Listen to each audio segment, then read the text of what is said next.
আল্লাহ তাআলা কুরআনুল কারীমে ডাক দিয়ে বলতেছেন, ফামান ইয়ামাল মিসকালা যাররাতিন খায়রান ইয়ারা। এর দুনিয়ার মানুষ দুনিয়ায় যাররা পরিমাণ পরিমাণ গুনাহ করলেও এটা সারা হবে, যাররা পরিমাণ নেকের কাজ করলে, সওয়াবের কাজ করলে এটা যেমন লেখা থাকবে। ওয়ামান ইয়ামাল মিসকালা যাররাতিন শাররান ইয়ারা। যাররা পরিমাণ গুনাহ করলেও এই গুনাহটাও তার লেখা থাকবে। তার মানে আপনি জান্নাতের বাগানে আসছেন, এরে আল্লাহর গোলাম। এটা এমন একটা জান্নাতের বাগান, এই জান্নাতের বাগানে বসলে আমার মালিক বলে সগীরা গুনাহগুলি আমি আল্লাহ ক্ষমা করতে থাকি। সুবহানাল্লাহ। এরে আল্লাহর বান্দা, এখনো যারা বাহিরে আসা, আর কত গুনাহ করবা, আর কত গুনাহ করে জীবনটাকে ধ্বংস করিয়া দিবা। এই রুহুলি এলাকায় কিন্তু এই কয়েকজন মানুষই বসবাস করে না, ঠিক কিনা? একটু আওয়াজ দিয়ে বলেন তো, এই অত্র এলাকার ভিতরে কয়েকজন মানুষই বসবাস করে না? না না, তারা জান্নাতের বাগানের মজা বুঝে নাই, যার জন্য তারা জান্নাতের বাগানে আসতে পারে নাই। এরি আল্লাহর বান্দা, একটা গুনাহ যদি লইয়া যাও, এই গুনার হিসাবটা আল্লাহর কাছে দিতে পারবা না। কিভাবে দিবা? কিভাবে দিবা? যেই মালিক তোমাকে এত সুন্দর করে হাত বানাই দিল, চক্ষু দিল, কর্ণ দিল, নাকটাও সুন্দর করে দিল, বলেন তো আপনার যে শরীরের অবকাঠামো আছে, অঙ্গ প্রত্যঙ্গ আছে, এই অঙ্গ প্রত্যঙ্গের জন্য মালিককে কিছু দিছেন? আল্লাহকে বুঝি এই হাতটা এত সুন্দর করে বানাইয়া দিল, এই হাতের জন্য আল্লাহকে টাকা দিছেন? কোনো কিছু দিছেন? দেন নাই। চক্ষু দুইটা দিল, যে চক্ষু দুইটা দিয়ে সুন্দর করে আপনি দেখেন, এই চক্ষু দুইটা দিয়া দুনিয়ার নিয়ামত গুলো সুন্দর ভাবে দেখেন। এর আল্লাহর গোলাম, এই চক্ষু দুইটার হিসাব যদি আমার মালিক নেয়, তোমার মতো গোলাম সেদিন চোখের হিসাব দিতে পারবা না। কি দিয়ে অহংকার দেখাও, কি দিয়ে বড়াই দেখাও, এই দুনিয়ার অহংকার কিছুই থাকবে না। এই দুনিয়ার সব কিছু ধ্বংস হয়ে যাবে, ফানা হয়ে যাবে। আমার আল্লাহ তাআলা কুরআনুল কারীমে ডাক দিয়ে বলেন, ইয়া আইয়ুহাল্লাযীনা আমানু লা তুলহিকুম আমওয়ালুকুম ওয়ালা আওলাদুকুম আন যিকরিল্লাহ ওয়া মান ইয়াফআল যালিকা ফাউলাইকা হুমুল খাসিরুন।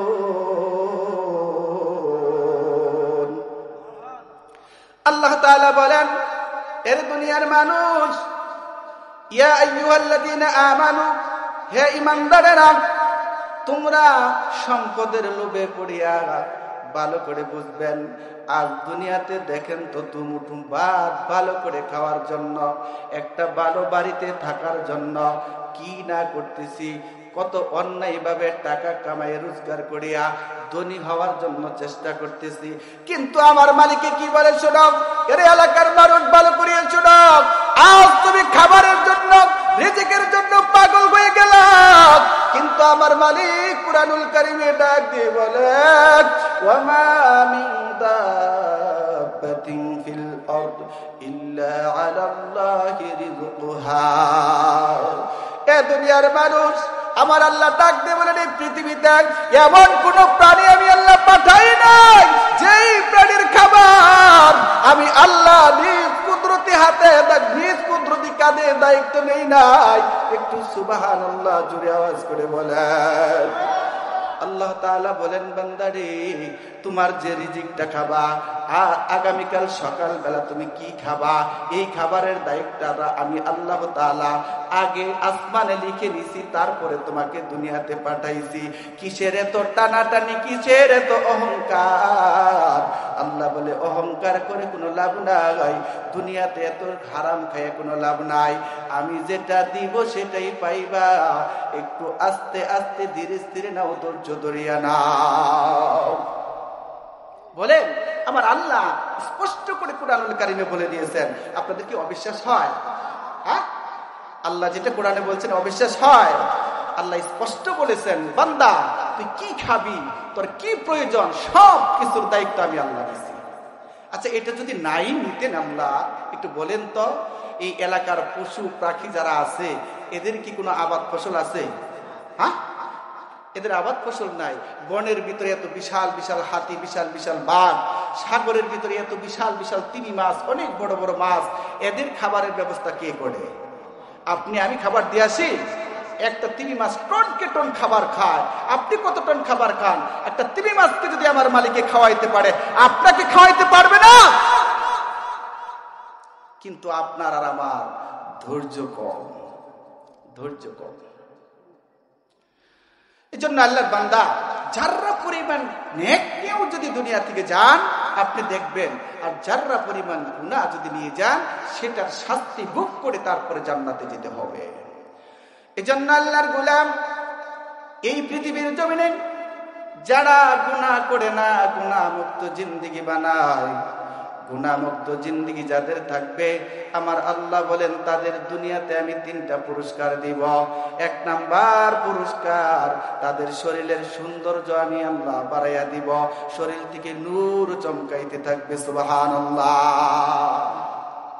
গুনাহমুক্ত জিন্দেগি, 5 ওয়াক্ত নামাজ পড়ে, এই লোকটা কত ভালো মানুষ বলেন, কতই না ভালো।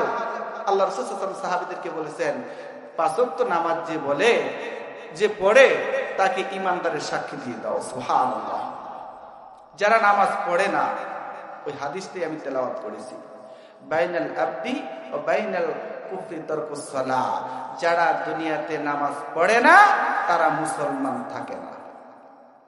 আল্লাহ রাসূল সাল্লাল্লাহু আলাইহি ওয়াসাল্লাম স্পষ্ট বলেছেন, নামাজ নাই, মুসলমানিত্ব নাই, এই লোকটা কাফেরের মতো হয়ে যায়। আচ্ছা বলেন, নামাজ না পড়িয়া যদি কাফেরের মতো হয়ে যায়, এই জীবনে কোনো দাম রইল? কোনো দাম আছে দুনিয়াতে আসা?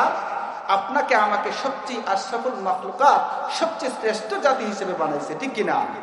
আপনাকে আমাকে শ্রেষ্ঠ জাতি হিসেবে বানানোর পরেও যদি গুনাহ করি, যদি শুয়োর এবং কুকুরের চেয়ে নিকৃষ্ট হই, তাহলে মানুষ হয়ে আসার কোনো লাভ আছে? এটাই জীবন পরিবর্তন। আজকে আপনি আমার আলোচনাটা মনোযোগ দিয়ে শুনবেন, দিলের কান দিয়ে শুনবেন, আপনার জীবন পরিবর্তন হয়ে যাবে। তার মানে বোঝা যায়, একটা গুনাহ যখন হয়ে যাবে, গুনাহটা হওয়ার সাথে সাথে বলেন তো, মানুষ তো ভুল করবে, মানুষের ভুল হবেই, কিন্তু ভুল হলে আবার এটা পরিষ্কার করার সিস্টেম আছে কি নাই? এরে আল্লাহর গোলাম, এ পর্দার আড়ালের মা বোনেরা, যারা আমার আলোচনা শুনতেছে, দিলের কান দিয়ে শুনিয়ালাম, আপনার জামার ভিতরে যদি ময়লা হয়, এই জামাটা পরিষ্কার করার জন্য আপনি সাবান ব্যবহার করেন কি করেন না? আপনার সাবান ব্যবহার করলে যেমন জামাটা পরিষ্কার হয়ে যায়, আমার আল্লাহ বলেন, বান্দা রে, আজকে জান্নাতের বাগানে বসা, এই জান্নাতের বাগানে বসিয়া চোখের 2 ফোঁটা পানি ফেলাইয়া আমি আল্লাহর কাছে কান্না করে বলো, মালিক ইস্তাগফিরু রাব্বাকুম সুম্মা তুবু ইলাইহি। ও মালিক, আমি গুনাহ করেছি, ভুল করেছি, গুনাহ করতে করতে জীবনটাই বরবাদ করে দিয়েছি। আল্লাহ ডাক দিয়ে বলেন, বান্দা রে, যে জান্নাতের বাগানে বসে আছস, এটা জান্নাতের সাথে সম্পর্ক। এ বান্দা টেনশন নাই, চোখের 2 ফোঁটা পানি ফালাক, আমি আল্লাহ চোখের পানির বিনিময়ে তাওবা করে আস্তাগফিরুল্লাহ পার, আমি আল্লাহ তার জীবনের গুনাহগুলি ক্ষমা করিয়া আমি আল্লাহ তোকে জান্নাতের মেহমান বানাইয়া বাড়ি ফিরিয়ে দিব। সুবহানাল্লাহ। বাড়ি যে কয় সুবহানাল্লাহ, কি বাজিয়ে বলবেন নাকি? বুঝতেছি না। এখানেও বলতে হবে, বাড়িতেও বলতে হবে, সবসময় জিকির করতে হবে, ঠিক কিনা? এই জন্য আল্লাহর বান্দা জান্নাতের বাগানে বসছেন, আজকে থেকে তওবা পড়বেন। আল্লাহ কুরআনুল কারীমে স্পষ্ট করে আয়াতে বলে দিয়েছেন, যদি তুমি তওবার মতো তওবা পড়তে পারো, তোমার যে কলবের ভিতরে ময়লা আছে সবকিছু সাবান দিয়ে ধুইলে কাপড় যেমন পরিষ্কার হয়, আজকে জান্নাতের বাগান থেকে তওবা পড়ে যাবা, তোমার শরীরটা সুন্দর বানাইয়া, পরিষ্কার বানাইয়া, সাদা বানাইয়া বাড়ি পাঠিয়ে দিও। সুবহানাল্লাহ। বিশ্বাস হয়? এক কোরআনের আয়াত বিশ্বাস হয়? তাহলে আমরা আজকে বেগুনা মাসুম বাচ্চার মতো হয়ে যাবো বাড়িতে, ঠিক আছে ইনশাআল্লাহ? আখিরি মোনাজাত দিয়ে যাবেন তো সবাই ইনশাআল্লাহ? আলহামদুলিল্লাহ, মাশাআল্লাহ। তাহলে যে কথা বলতেছিলাম, আল্লাহ তাআলা স্পষ্ট করে বলতেছেন কোরআনের আয়াতে, ইয়া আইয়ুহাল্লাযীনা আমানু লা তুলহিকুম আমওয়ালুকুম ওয়ালা আওলাদুকুম আন যিকরিল্লাহ ওয়া মান ইয়াফআল যালিকা ফাউলাইকা হুমুল খাসিরুন। আল্লাহ রাব্বুল আলামিন ডাক দিয়ে বলেন, হে ঈমানদারেরা, তোমাদের সম্পদ, ভালো খাবা, ভালো বাড়িতে থাকবা, এই সম্পদের পিছনে পড়িয়া, বাড়ির পিছনে পড়িয়া, গাড়ির পিছনে পড়িয়া সন্তানকে ভালো একটা চাকরি লওয়াইবা, সন্তানের পিছনে পড়িয়া আমি মালিক আল্লাহকে ভুইলা যাইও না। আল্লাহ স্পষ্ট করে বলতেছেন।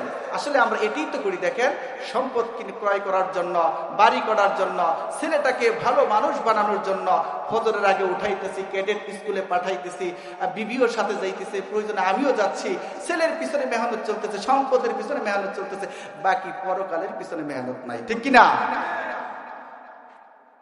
বুঝতেছেন কথা? দুঃখ, মনে দুঃখ, জাতি সব বুঝে আমার আল্লাহকে বুঝে না। জাতি সব বুঝে, কবর বুঝে না। যেদিন কবরে যেতে হয় সেই দিন বুঝে, বুঝলেও লাভ না। আল্লাহ তাআলা কি বলতেছেন, বান্দারে, তোমাকে সম্পদে যদি সন্তানে আমি আল্লাহর চরণ থেকে গাফিল করে দেয়, পৃথক করে দেয়, আলাদা করিয়া দেয়, আমি আল্লাহকে স্মরণ যদি না করো, তাহলে দুনিয়াতেও তুমি ক্ষতিগ্রস্ত, পরকালেও তুমি ক্ষতিগ্রস্ত। দুনিয়াতেও সুখ নাই, পরকালেও সুখ নাই, ঠিক কিনা? এই জন্যই দেখবেন যার ভিতরে নামাজ নাই, কোরআন নাই, দিন নাই, ইসলাম নাই, ধর্ম নাই, আলেমদের কেউ ভালোবাসে না, মসজিদ ভালোবাসে না, মাদ্রাসাও ভালোবাসে না, তাদের ঘরের ভিতরে দেখবেন কোনো শান্তিও থাকে না। স্ত্রী স্বামীকে দেখতে পারে না, স্বামী স্ত্রীকে দেখতে পারে না, সন্তান বাবা মাকেও দেখতে পারে না, এলোমেলো সংসার, ঠিক কিনা? আর যার ঘরটার ভিতরে পর্দা আছে, যার ঘরের ভিতরে সবাই 5 ওয়াক্ত নামাজ পড়ে, ওই ঘরের ভিতরে কোনো অশান্তি আমার মালিক দেয় না। ওই ঘরের ভিতরে আল্লাহ তাআলা আসমান থেকে রহমত পাঠাইয়া দেয়, এরে আল্লাহর গোলাম, আজকের পর থেকে 5 ওয়াক্ত নামাজ পড়ো, কোরআন তেলাওয়াত করো, জিকির করো, আল্লাহর হুকুমগুলি মানো, দ্বীনের পথে আসো, কান্না করো কবরের ভয়ে, আল্লাহর ভয়ে, জাহান্নামের আগুনের ভয়ে, চোখের পানি ফালায়া ফালায়া মালিককে ডাকাও। আমার আল্লাহ বলেন, চোখের পানির বিনিময়ে বান্দা তোকে মাফ করে দিব। তাহলে এদের পিছনে পড়ে কি আমরা ভুলে যাব?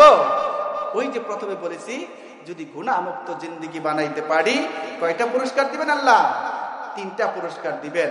1 নাম্বার পুরস্কার, শরীরের সৌন্দর্য আল্লাহ বৃদ্ধি করে দিবেন। দেখতে আমাদেরকে দেখেন, দেখতে কালো দেখা গেলেও দেখবেন যখন লোকটা 5 ওয়াক্ত নামাজ পড়তেছে, দ্বীনের পথে আছে, লোকটার শরীর থেকে নুরানি চেহারা এমনিতেই বাড়তেছে। সুবহানাল্লাহ। 2 নাম্বার, এই লোকটা রিজিকের ভিতরে আমার মালিক বরকত দিয়ে দিবেন, ঘরে অভাব থাকবে না, সংসারের ভিতরে কোনো অভাব থাকবে না। আল্লাহ বলেন, বান্দাটা যখন দিনদার হয়ে যায়, বান্দাটা যখন ভালো হয়ে যায়, এই লোকটার আর অভাব থাকে না, কোনো রিজিকের অভাব থাকে না। যা খায় তার কাছেই মজা লাগে। দেখবেন মানুষের বুকে রুচি নাই, রুচির ওষুধ খায়, তাও ভালো লাগে না। কিভাবে লাগবে? আমার মালিক তোমার কাছ থেকে রুচিটা উঠায় নিয়েছে। আর দেখবেন গরিব মানুষ দ্বীনের পথে চলে, ইসলামের পথে চলে, 5 ওয়াক্ত নামাজ পড়ে, যদিও খায় নরমাল, কিন্তু তার শরীরটা বড় ভালো, শরীরটাও সুস্থ, ঠিক কিনা? এই জন্য আল্লাহর বান্দা, ইসলাম ভিতরে ঢুকাও, দিন ভিতরে ঢুকাও। এ পর্দার মা বোনেরা, পর্দার ভিতরে ঢুকাও। আল্লাহর পয়গম্বর হযরতে আয়েশা রাদিয়াল্লাহু তাআলা আনহাকে বড় ভালোবাসতেন। আজকে আমাদের সংসারের ভিতরে অশান্তি কেন?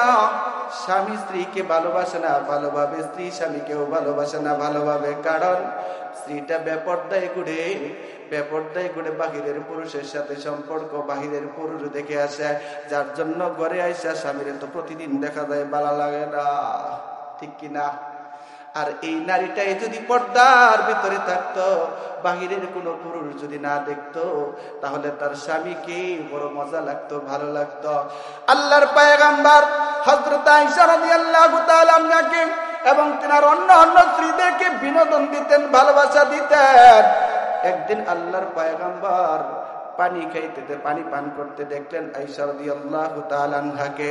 আয়েশা রাদিয়াল্লাহু তাআলা আনহাকে ডাকতে বলে, আয়েশা, তুমি যে পানি পান করছো, অতিরিক্ত যে পানিটা আছে ওই পানিটা আমাকে দাও, আমি পান করব। হযরত আয়েশা রাদিয়াল্লাহু তাআলা আনহা যে পানি পান করেছে, অর্ধেক গ্লাস পানি রয়ে গেছে। এই পানিটুকু পান করার জন্য আল্লাহর নবী গ্লাসটাকে গুড়াইয়া দেখে আমার আয়েশা কোন দিক দিয়ে টুট লাগাইছে, ওই জায়গার ভিতরে টুট লাগাইয়া আল্লাহর পয়গম্বর পানি পান করলেন। সুবহানাল্লাহ। এজন্য আল্লাহর বান্দা ভালোবাসা সৃষ্টি করতে হবে কিভাবে? ঘরের ভিতরে স্ত্রীর সাথে সম্পর্ক আগে ভালো করো। ঘরের স্ত্রীর সাথে যদি সম্পর্ক ভালো হয়ে যায়, ঘরের ভিতরে বরকত দিবে আল্লাহ, ঘরের ভিতরে রহমত পাঠাবেন আমার আল্লাহ। আপনি আপনার স্ত্রীকে একবার একটা লুকমা খাওয়াইয়া দেন। আপনার স্ত্রী যখন রান্না করতেছে গামছাটা নিয়ে গামগুলা মুছাইয়া দেন। এরে আল্লাহর বান্দা, কিভাবে ভালোবাসা আছে সেটা জানো, কিন্তু করো না। আপনার স্ত্রী রান্না করতেছে, আপনি দাও নিয়ে যান, আপনি তরকারিগুলা কোটা শুরু করে দেন। আপনার স্ত্রী দেখবেন আপনার প্রতি বড় দরদ হয়ে যাবে, ভালোবাসা হয়ে যাবে, ঠিক কিনা? এমনি ঘরে শান্তি আসবে। 5 ওয়াক্ত নামাজ ফিটিং করো, বউটারে পর্দার ভিতরে ঢুকাও। স্বামী আর স্ত্রীর মহব্বতটা আল্লাহর পয়গম্বর যেমন স্ত্রীর সাথে করেছে তেমন ভাবে ঢুকাইয়া দাও, ঘরে শান্তির কোনো অভাব থাকবে না। আর শান্তির জন্য আমরা পাগল, শান্তি পাবো কোথায়? এই জন্য মুখে রুচি চান, রুচির ওষুধটাও দিয়ে যাচ্ছে। মুখের রুচির ওষুধ কিনে খেতে হবে না, ক্রয় করে কিনতে হবে না। আপনি শুধু গুনাহটা ছাড়েন, দেখবেন আপনার মুখে সবকিছু মজা লাগবে, ভালো লাগবে। রুচি দিবেন কে? একটা আল্লাহ দিয়ে জবান দিয়ে বলেন না, রুচি দেন কে? ঔষধের ক্ষমতা আছে রুচি দেওয়ার, নাই আমার মালিক যদি না দেন। আপনার রিজিকে বরকত হবে, আপনার বাড়ি গাড়ি হবে, সবকিছু হবে। বিশ্বাস হয়? আল্লাহ ওই আয়াতেই বলেছেন, ইস্তাগফিরু রাব্বাকুম সুম্মা তুবু ইলাইহি ইউমাত্তিকুম মাতাআন হাসানান ইলা আজালিন মুসাম্মা। আল্লাহ ডাক দিয়ে বলেন, বান্দারে, এই দুনিয়াতে যখন তুমি ভালো কাজ করবা, নেক কাজ করবা, ঈমানওয়ালা হইবা, ঈমানওয়ালা হওয়ার পর মাঝে মাঝে তোমার ভুল হবে, মাঝে মাঝেই তোমার গুনাহ হয়ে যাবে। আস্তাগফিরুল্লাহ, তওবা করবা যখন, গুনাহ শুধু মাফ করব এমন না, আমি আল্লাহ তোমার জীবনের যা লাগবে সব দিয়ে দিব। সুবহানাল্লাহ। আল্লাহ সব কিছু দেওয়ার জন্য প্রস্তুত। এলাকার ভাই বন্ধুরা, এ মা বোনেরা, আজকে আসমানের প্রথম আসমানে আল্লাহ চলে আসছেন। আয়েশা ডাক দিয়ে বলতেছেন, আলা বিল মুস্তাগফিরিন, এই এলাকার মানুষ কি চাও, কি দরকার? আমি আল্লাহর কাছে চাও, আমি দেওয়ার জন্য প্রস্তুত। উদউনি আস্তাজিব লাকুম, বান্দারে আমাকে শুধু ডাকবা, ডাকতে দেরি হয়, আমি আল্লাহ তোমার ডাকে সাড়া দিতে দেরি করি না। সুবহানাল্লাহ। বান্দা যখন আমাকে আল্লাহ বলে ডাক দাও, আল্লাহ, আমি ডাকতে বলি, বান্দা কেন ডাকবো, কি অভাব, কিসের সমস্যা তোমার বলো বান্দা? আল্লাহ ডাক দিয়ে বারবার বলে, বান্দা তোমার কোনো সমস্যা হবে না, তুমি আমার বান্দা, আমি আল্লাহ তোমার সাথে আছি, তোমার কোনো ভয় নাই। সুবহানাল্লাহ। তাহলে 2 নাম্বারটা হলো মুখে রুচি থাকবে, গুনাহমুক্ত জিন্দেগি বানাইলেন, আপনার শরীরটা বড় ভালো থাকবে, সুস্থ থাকবে, রিজিকের ভিতরে কোনো অভাব থাকবে না। আজ দেখেন, যখনই রিজিকের অভাব হয়, সুদির জন্য দৌড়দৌড়ি পারি কি পারি না? আমার একটা অভাব সমস্যা পড়েছি, কার কাছ থেকে টাকা পাওয়া যায়, কোন নেতা, কোন খেতা, কোন এমপি, কোন মেম্বার, কোন চেয়ারম্যান, তারপরে কোন ধনী লোক, কোটিপতি লোক, তাদের পিছনে দৌড়ায়। কিন্তু না, আমার আল্লাহ বলেছেন ওয়ামা মিন দাব্বাতিন ফিল আরদি ইল্লা আলাল্লাহি রিজকুহা। বান্দারে কোন নেতার পিছনে যাস না, বান্দা কোন ধনীর পিছনে যাস না, বান্দা কোন মেম্বারের পিছনে যাস না, কোন চেয়ারম্যানের পিছনে যাস না। চেয়ারম্যানরাও আমি খাওয়াই, মেম্বাররাও আমি খাওয়াই, ধনী লোকরেও আমি খাওয়াই, কোটিপতিরেও আমি খাওয়াই। তাহলে তুই কার পিছনে দৌড়াস? আমি আল্লাহর পিছনে দৌড়া, আমি আল্লাহ তোকে দিয়ে দিব। সুবহানাল্লাহ। এ বান্দা, আমি তোকে যেটা দিব দুনিয়ার কোন কারো কাছ থেকে নিয়ে আসতে, কর্জ দাঁড় করে নিয়ে আসতে হয়, কিন্তু আমি আল্লাহ যেটা দিব সেটা দাঁড় না আসমান থেকে পাঠিয়ে দিব, এটা আর দিতে হবে না। একটু আওয়াজ দিয়ে বলবেন না সুবহানাল্লাহ? আল্লাহ দেও জবান দিয়ে ডাক দিবেন আল্লাহ, বলেন না একটু আল্লাহ। ওগো আল্লাহ, আমাদেরকে মাফ করে দাও। তোমার মুহাব্বতের বান্দারা আজ তওবা পড়িয়া চোখের পানি ছাড়িয়া তোমার কাছে ক্ষমা চাই। মাওলা গো, আমাদেরকে মাফ করিয়া দাও। আপনারা জানেন আজকেও একজন লোক আমাদের এইটাল ইউনিয়নের ভিতরে মারা গেছে। লোকটার কথা যেই শুনছে সেই অবাক হয়ে গেছে, কি ব্যাপার, এই লোকটা মারা গেল। ওই লোকটার শরীরটা আজকে আমি নিজে ধোয়াইছি। ও আল্লাহর বান্দা, দেখলাম লোকটা ঘুমিয়ে আছে, চিন্তা করলাম এই লোকটাকে সকালবেলা সালাম দিয়ে গেলাম।